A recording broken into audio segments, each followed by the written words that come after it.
Hey everyone, this is Makoy Dubs and welcome to another episode of Clutch. Are you looking for your first electric vehicle? Well, give the GWM Aura 3 a chance. Good cat! Number 1. Retro-futuristic design. Looking to stand out from the crowd? Aura 3 has you covered with its retro-futuristic styling inside and out.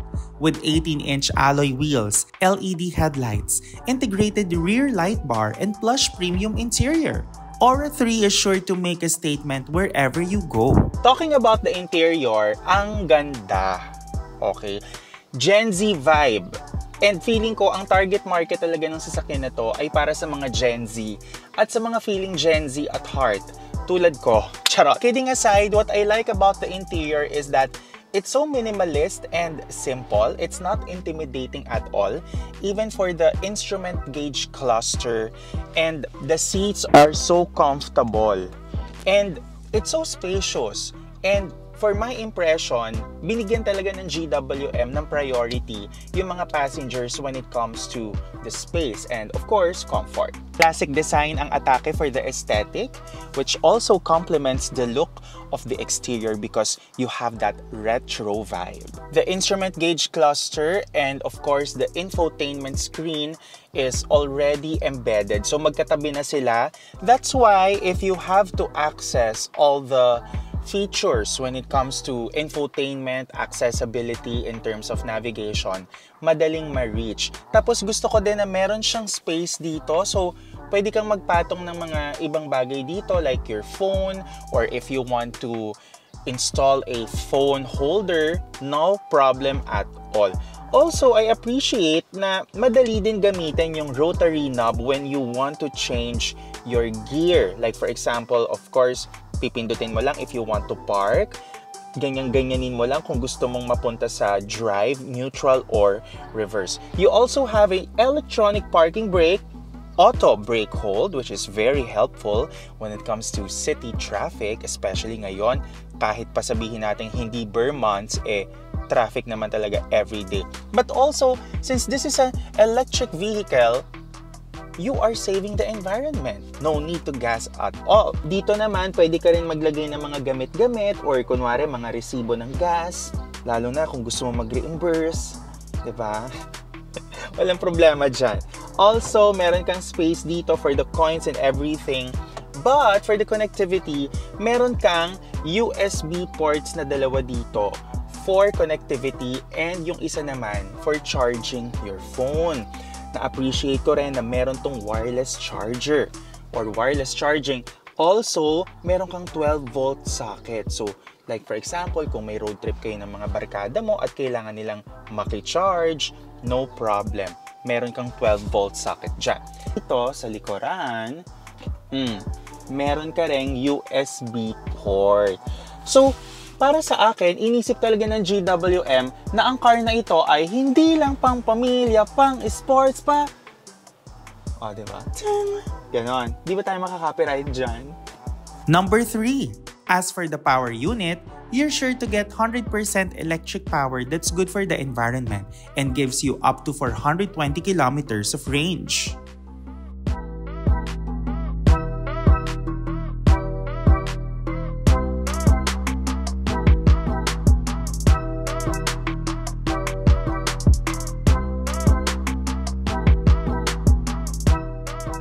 Siyempre, hindi mawawala ang ating driving impressions because yan ang main highlight ng ating review of the GWM Aura 3. Well, for me, it's zippy. It's fun to drive. And of course, since this is an electric vehicle, talagang makukuha mo yung instant throttle response, instant acceleration, instant speed, all the thrills, diba? Yun yung mga benefits na makukuha mo when you have an EV. Tulad nga, it's also loaded with lots of safety features and driving assistance systems. Like for example, kapag masyado kang malapit sa harap, no, sa kotse na nasa harap mo, the car will notify you na medyo slow down ka muna dyan. Feeling ko yung natural habitat ng GWM Aura 3 is the city driving because this is such a small car. It's good to look at, but at the same time mapapatingin talaga yung mga tao kapag ka ito yung minamaneho mo kasi nga it got the retro futuristic design. But what I like about this car also is it's nimble. Ang dali niyang dalhin, ang dali niyang i-drive, hindi siya nakaka-intimidate. Even for a small hatchback like this, you got good ground clearance, no? Lalo na kapag may mga pupuntahan kang lugar na medyo steep ang parking ramp. Well, in my experience, hindi naman ako sumabit sa mga ganyan, no? And talaga, I like the comfort of the ride. It's confident, it's plush, it's refined, it's so quiet.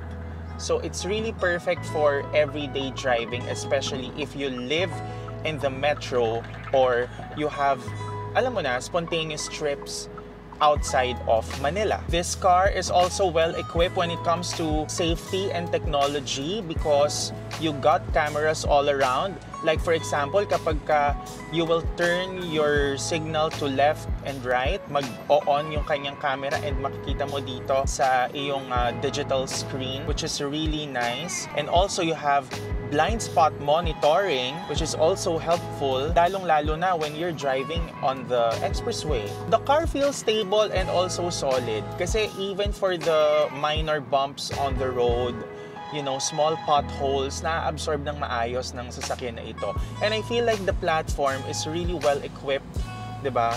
And you know, ang EVs kasi in general, medyo may pagka-heavy sila on that side because of the battery pack, no? Pero this one, kahit EV siya, it's so instant, it's so quick. Napansin ko rin that the GWM Aura 3 has the single pedal driving mode, which is really helpful when it comes to bumper traffic. Lalo na kapag di ba, yung mga talagang pasikipan, charet.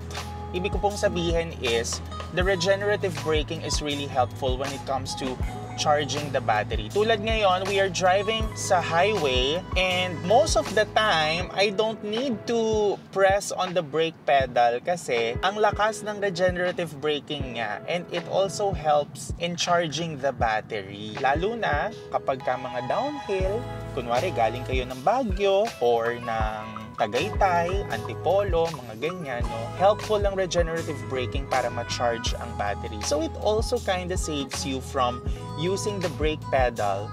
And also, when it comes to maintenance, it also helps in saving cost for the brake pedal or brake pad replacement, diba? Madali lang din i-charge ang Aura 3. Pwede mo tong i-charge sa bahay ninyo. Basta meron kang capacity, no? At merong capacity ang bahay ninyo to charge an electric vehicle. But also, pwede ka rin pumunta sa mga malls or establishments or infrastructures na merong electric vehicle charging. So sa mga nag-iisip dyan na kumuha ng electric vehicle, lalo na sa mga first-time car owners, ano ba? Huwag kayong mag-alala. Hindi naman nakaka-intimidate mag-own ng EV. Sa totoo nga lang, napakadali. Kasi isipin mo, hindi mo na kailangan magpagas. Pagdating naman sa maintenance, madali lang din, di ba? Para ka lang din merong pagmamay-ari ng ICE vehicle. But the difference is, with EV kasi, less moving parts. So, less things to break down. If you're going to ask me, oo naman, the GWM Aura 3 is a good daily driver candidate. Sa panahon ngayon, when it comes to buying an electric vehicle, you have to be practical, di ba? And also, you have to think about the budget. Siyempre, yung budget na pasok sa kailangan mo, budget na pasok sa lifestyle mo, but also, budget na pasok sa kung ano ang gusto mo. Gusto mo ba ng stylish? Gusto mo ba ng loaded with safety and technology? Gusto mo ba ng good looks? Or yung mapapatingin ng mga tao sa'yo kapag eto ang dinadrive mo? The GWM Aura 3 ticks all the boxes for that. Worry-free pa ang ownership because it has an 8-year warranty for the motor and battery and of course, motor control. So, pasado ba sa Aura mo? I say, umaura ka na with the Aura 3. Thank you for watching.